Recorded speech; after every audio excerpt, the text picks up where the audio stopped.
And finally, Miya, have you any predictions for what we can expect in the 2021 report? Certainly, in this brief Q&A, we've not touched on AI, AR, VR. I'm just wondering what do you see as being some of those things we're likely to see next year? I think reflecting back on the themes of the report, I thought it was an eminently practical report in that sense. And again, referencing the point that we made about technology solutions that might be looking for problems to solve. I don't think any of those technologies that you mentioned fit into those categories, but fit into that category.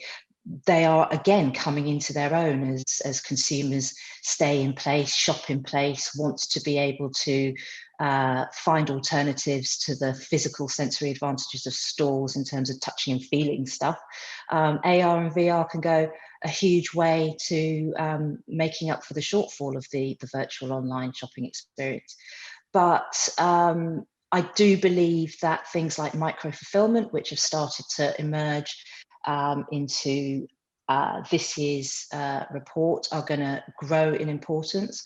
I think retailers have, for quite a long time, I don't know if you'd agree, put off the structural operational infrastructure changes that are necessary to keep pace with a consumer who is increasingly digitally enabled.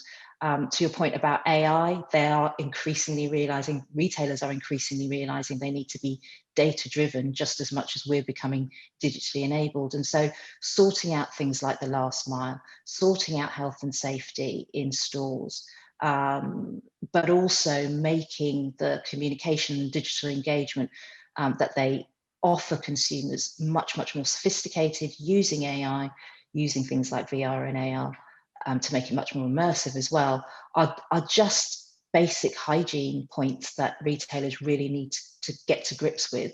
And so I think those are the things that we're going to see, those practical solutions that we've highlighted in this year's report. I think they're only going to rise up the agenda next year. Right, okay, lovely. Well, thank you very much for your time. Miya Knights, thank you. Thanks, Glynn.